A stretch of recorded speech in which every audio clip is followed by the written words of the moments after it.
नवदा भक्ति में सबसे विशेष भक्ति है अर्चन भक्ति, उस पर हम बिल्कुल ध्यान नहीं देते। मैं आपके घर आकर के तो आपके ठाकुर जी की प्रशंसा ही करूंगा, लेकिन मंच मेरे पास अधिकार है, यहां मैं बैठ करके आपको बता सकता हूं कि आपको क्या क्या परिवर्तन करने हैं अपनी सेवा में। वहां घर पे आऊंगा तो थोड़ी कहूंगा ऐसा करो ऐसा करो ऐसा करो, मैं क्यों बीच की बुआ बनूं। लेकिन ये स्थान है, यहां से मैं बता सकता हूं कि आप क्या सोच सकते, क्या कर रहे हैं, कैसे करना है, क्या विचार। हमारे लाल जी ठाठ से रहते हैं, खूब आनंद से रहते हैं,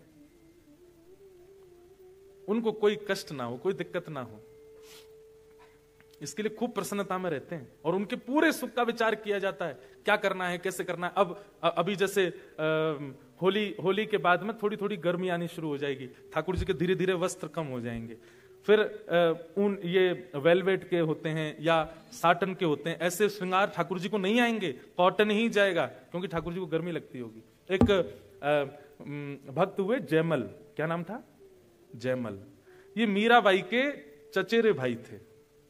चचेरे भाई समझते हैं, चाचा के बेटे, चाचा समझते हैं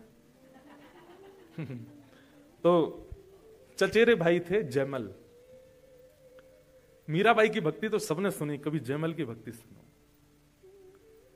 एक छत्र सम्राट थे जयमल, लेकिन प्रिया प्रियतम की ऐसी भक्ति करते थे, श्यामा श्याम की ऐसी, और अर्चन सेवा।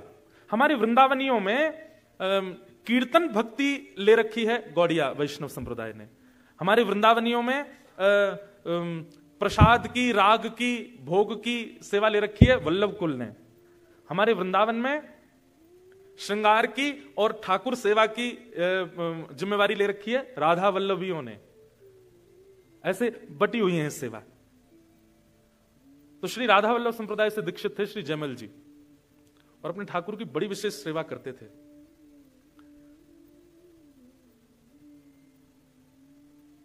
एक दिन वे अपने कक्ष में सो रहे थे और उनको अचानक गर्मी लगने लगी। पहले फैन तो होते नहीं थे, एसी तो थे नहीं, वो कोई द्वारपाल बाहर बैठा बैठा पंखा चलता था ऊपर, वो रस्सी से पंखा चलते रहते थे, ऐसी व्यवस्थाएं होती थी।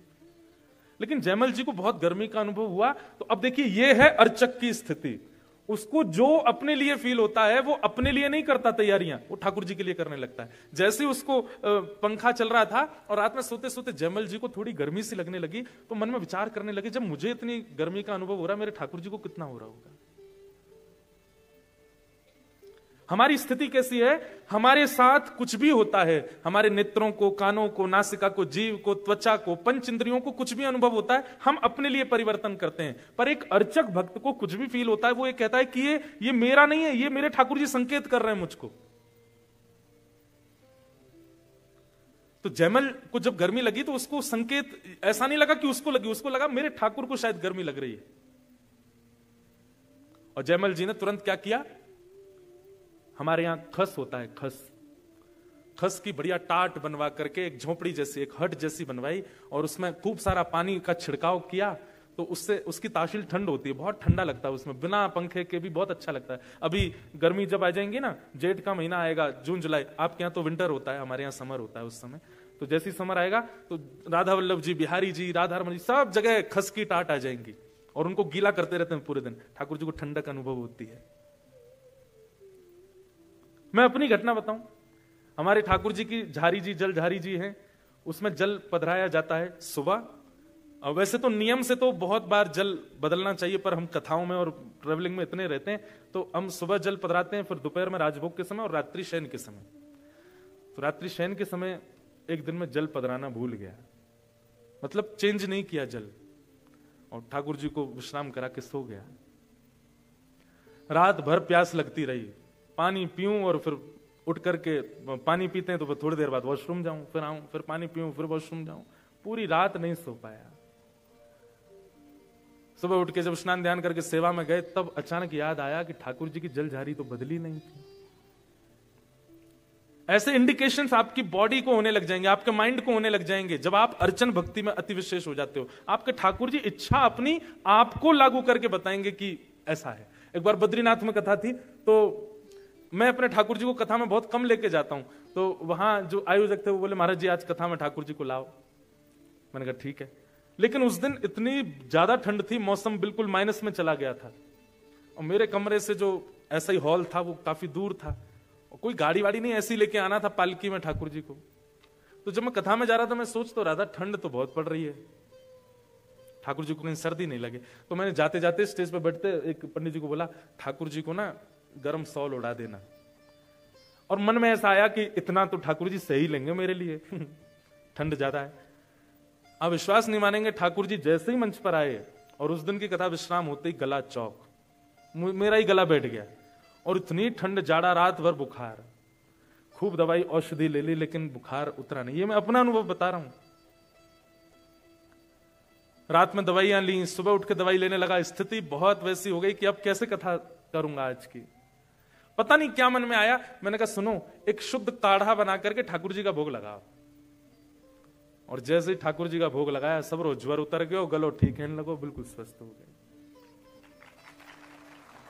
ये चतुर्थ भक्ति पर तो मैं अपने ही उदाहरण बहुत दे सकता हूं आपको। पाद सेवनम, ठाकुर की सेवा,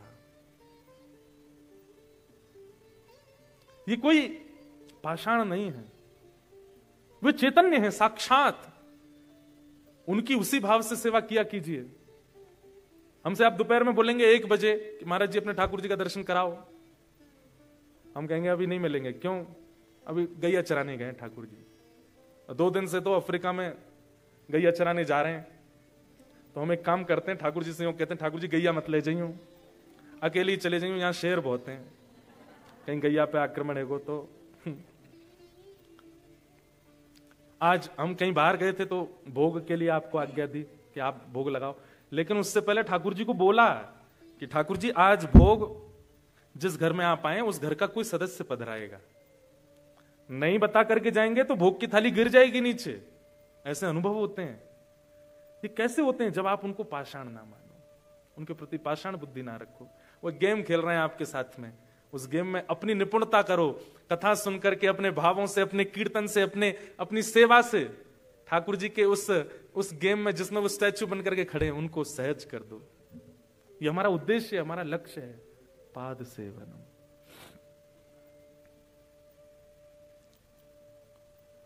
तो जयमल जी का नित्य नियम था कि वो ठाकुर जी के आगे 3 घंटा बैठ करके सेवा करते थे, और सेवा करने के बाद में खूब भाव से ठाकुर जी को भजन कीर्तन और जो भी उनको अच्छा लगता था सुनाते थे। उनके विद्रोही जो उनसे द्वेष मानते थे, जो उनसे लड़ना चाहते थे राजागण, वो जयमल जी को किसी भी रूप में हरा नहीं पा रहे थे। बहुत प्रतापी राजा थे।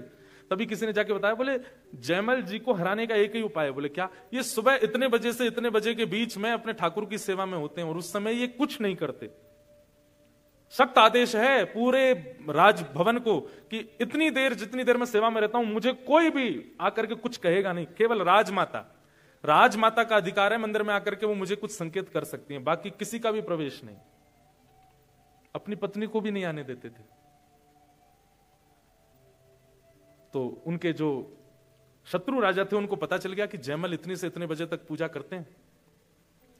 उन लोगों ने उसी समय आक्रमण किया उनके राज्य पर। राज्य पर आक्रमण हुआ, चारों तरफ से सेनाओं ने घेर लिया। मंत्री, महामंत्री, सेनापति दौड़े दौड़े, सब बोले क्या करें क्या करें। बोले ये तो वो काल है जिसमें राजा पूजा में बैठते हैं, और अभी तो काल शुरू हुआ है, अगले 3-4 घंटे तक वो सेवा में रहेंगे। अब क्या करें? इतनी देर, जितनी देर वो सेवा में रहेंगे उतनी देर में तो ये पूरा राज्य लुट जाएगा। दौड़े दौड़े मंत्री गए राजमाता के पास, मां आप ही जयमल जी को कहो कुछ करें, वो सेवा में बैठे हैं ठाकुर जी की में। राजमाता को अधिकार था, लेकिन इतना भी नहीं था कि कुछ बहुत बड़ा निर्णय लेने के लिए वो मंदिर में जाकर के उनसे कहें कि कुछ करो।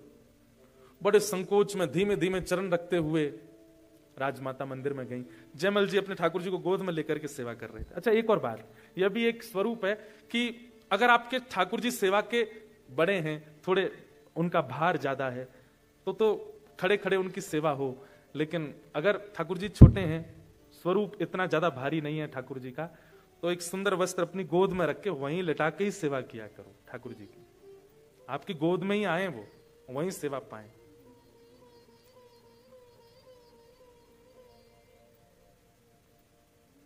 मुझे तो बहुत सारे चरित्र याद आ जाते हैं एक के बाद एक। अब इसी बात पर एक चरित्र याद आया। ओरछा हमारे भारत में मध्य प्रदेश में एक स्थान है ओरछा, वहां के राजा थे मधुकर शाह। उनकी पति थे कृष्ण भक्त, पत्नी थी राम भक्त। तो पत्नी जो थी ओरछा नरेश की, वो राम जी की सेवा करती थी, खड़े खड़े सेवा करती थी ठाकुर जी की।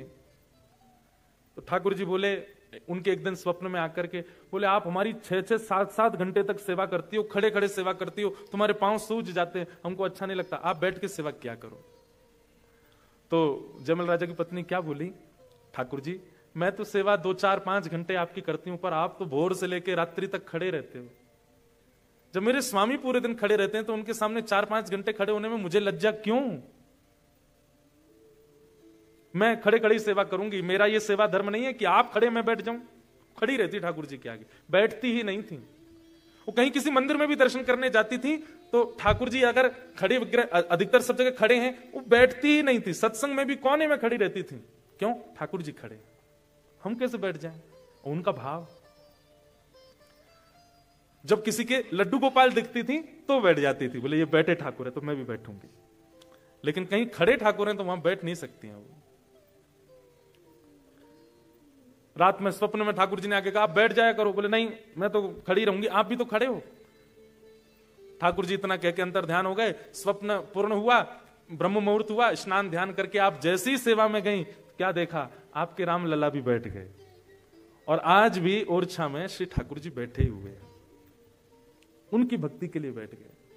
हमारे साथ ऐसी लीला क्यों नहीं करते ठाकुर जी? हम क्यों वर्षों से सेवा, लोग बाग अपने अपने घर ले जाते हैं, बताते हैं हम इतने वर्षों से सेवा कर रहे हैं, इतने वर्षों से सेवा कर रहे हैं। क्या परिवर्तन हुआ? पाद सेवनम।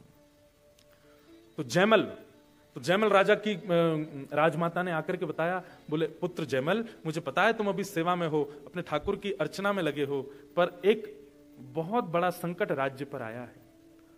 और राज्य पर आए संकट के समय अगर राजा व्यस्त होगा तो राज्य का कैसे भला होगा? जयमल ने कहा, एक बात कही बस। बोले मां, इस भवन से बाहर दुनिया मुझे राजा मानती है, पर वास्तव में इस नगर के राजा ये हैं। और ये देख रहे हैं, दृष्टि है इनकी। मैं अपने नियम से पहले नहीं आऊंगा। आपके अंदर ये जड़ भाव इनके प्रति क्यों आया कि ये नहीं देखते हैं, केवल मैं देखता हूं। मैं अगर सेवा में लगाऊं तो इसका मतलब इतनी देर यही देख रहे हैं बाहर, इसलिए आप बिल्कुल चिंता ना करें, चले जाएं। अब राजमाता कहे, मैं क्या कहूं, बाहर सेनापति मंत्री आदि सब खड़े हैं। बाहर जाकर के राजमाता ने कहा, कुछ नहीं, तुम लोग सब बैठे रहो। जयमल तो बोलता है कि उसके ठाकुर देख रहे हैं सब। यहां राज्य के सब लोग, माताएं बहनें अपने घरों में चली गईं, बच्चों को संभालने लगी, सब रोने लगे, चीखने लगे, अब हमारा कुछ नहीं होगा। राजा को कोसने लगे, हम कैसे राजा के सानिध्य में रहती हैं, राज्य पर आए संकट के समय और मंदिर के भीतर जाके बैठ गया है। ये पाद सेवनम की चर्चा चल रही है। ठाकुर जी ने मन में विचार किया, इसका इतना विश्वास है मेरे प्रति और मेरी सेवा इसका सर्वधन है, उसके आगे अगर राज्य भी लुट रहा हो तो इसको कोई दिक्कत नहीं है। आज इसकी रक्षा हम ही करते हैं। और ठाकुर जी ने एक दिव्य रूप धारण किया,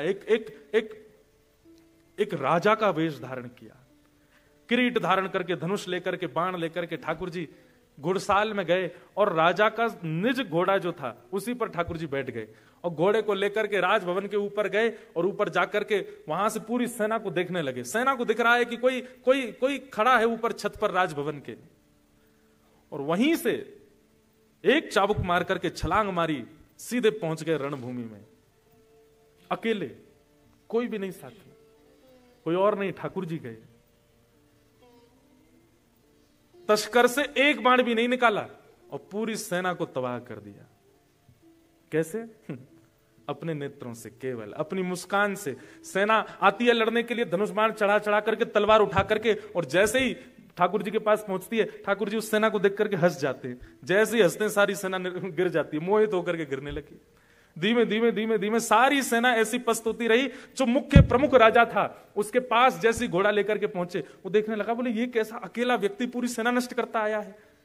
उसके सन्मुख जाकर के ठाकुर जी ने अपनी भौहें थोड़ी सी हिलाई, अपने मुख की एक मधुर मुस्कान से कुछ, ठाकुर जी एक्सप्रेशन किंग है हमारे ठाकुर जी, ऐसे ऐसे एक्सप्रेशन बनाते हैं। हमारे चतुर्भुज दास जी कहते हैं, बंक चितय मुस्काए के सुंदर वदन दिखाए। ठाकुर जी बांके मुस्काते हैं, केवल आधा होठ ऊपर जाता है ठाकुर जी का, उतने में ही तो कल सबके प्राण हरण हो जाते हैं। गोपियां गोपी गीत में, वेणु गीत में क्या क्या नहीं कहती ठाकुर जी के रूप के लिए। अधरम मधुरम वदनम मधुरम हसितम मधुरम चलितम मधुरम। श्रीमद् वल्लभाचार्य जी द्वारा विरचित मधुराष्टकम।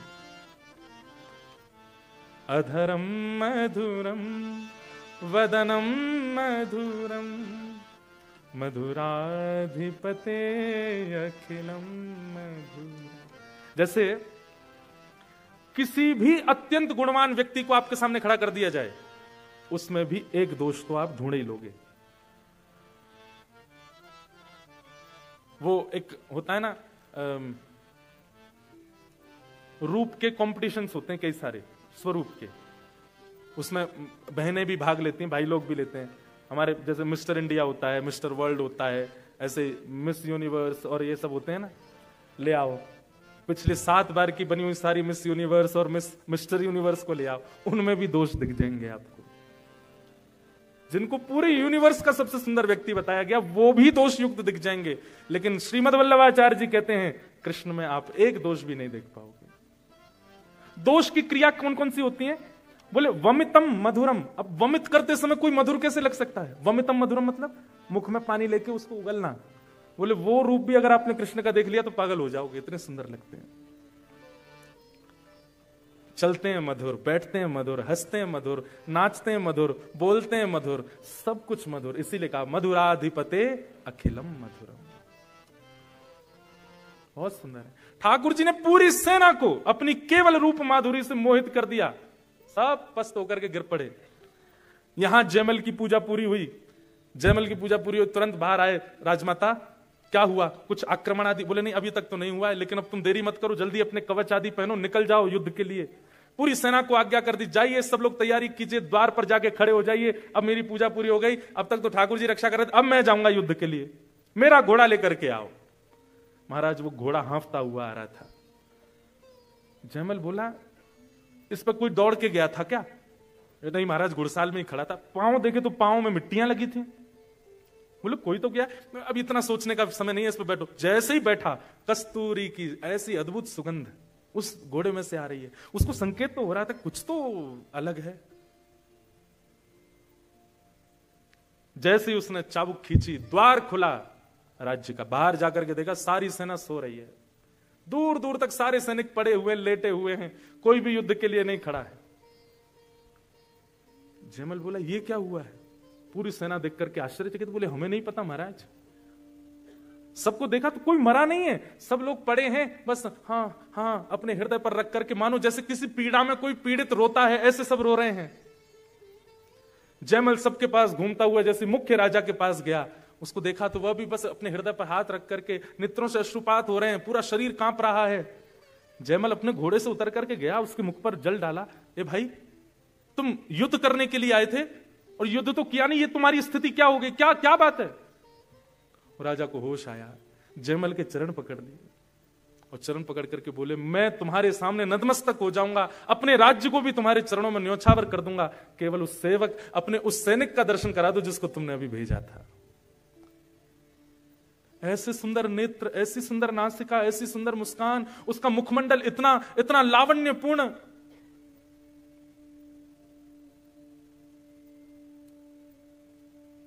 थोड़ी देर में जयमल राजा देखता है कि पूरी सेना रो रही है और राजा के आगे हाथ जोड़ करके भीख मांग रही है कि एक बार उस सैनिक का दर्शन करा दो जिसको तुमने भेजा था।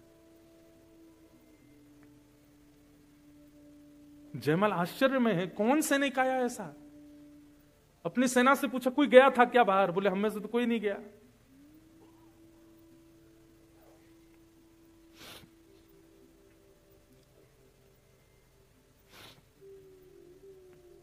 पूछने लगा कुछ तो बताओ, भेष कैसा था, श्रृंगार कैसा था, आकृति कैसी थी? तो वर्णन करने लगे कि वरहा पीड़म, आहा, नटवर वपु कर्णयो कर्णकारम, बोले सैनिक तो धनुष बाण लेकर के चलते हैं, पर उसके धनुष बाण तो तस्कर में ही रखे थे, धनुष लटका ही हुआ था। दूर से ही घोड़े पर बैठ करके आया, नेत्र चलाता हुआ, मधुर मुस्कान करता हुआ, सांवरा सलोना स्वरूप, और उसने जो मुकुट पहना था उस पर भी मोर पिच्छ लगा हुआ था, अद्भुत पीतांबरी थी, और सुनो घोड़ा यही था जिस पे तुम बैठ के आए हो। ये सुनते ही राजा को कस्तूरी की सुगंध, घोड़े का हांफना, उसके पैरों में मिट्टी लगी होना, और इन लोगों की मनोदशा होना, ठाकुर जी जैसा सैनिक का स्वरूप बताना, कोई और संशय नहीं आया। दौड़ करके गया और अपने निज सेवा के ठाकुर जी को जाकर के जैसे ही देखा, सेवा के ठाकुर जी तो वैसे ही खड़े थे जैसी उसने सेवा करी थी, लेकिन पीछे जाकर के देखा तो तस्कर में बाण रखे हैं और धनुष भी रखा है। जब मैं समझ गया, बोले जितनी देर में सेवा में था ठाकुर जी गए थे, और ठाकुर जी जाकर के पूरे युद्ध को संभाल के आए। ये है पाद सेवन, आपकी अर्चन भक्ति। हम लोगों का कितना बड़ा सौभाग्य है कि ठाकुर वृंदावन से चल के, नाथद्वारा से चल के, जयपुर से चल के, जहां भी ठाकुर की विग्रह निर्माण होते हैं, हम सबके साथ चल के नायरोबी आ गए, अफ्रीका में आ गए, केनिया में आकर के हमारे घरों में बैठे हैं, और तब भी हम उनसे सचल का दर्शन नहीं कर पा रहे उनमें। ये कितना बड़ा दुर्भाग्य है हमारा। हमको फिर भी ठाकुर जी अभी भी पाषाणी बने हुए हैं। ये चौथी भक्ति है, पाद सेवन। और पाद सेवन करने वाले व्यक्ति का एक ही उद्देश्य होना चाहिए कि मेरे ठाकुर जैसे मेरे पास आए हैं इससे विपरीत अवस्था में आ जाएं, मेरी भक्ति से, मेरे भजन से, मेरी सेवा से।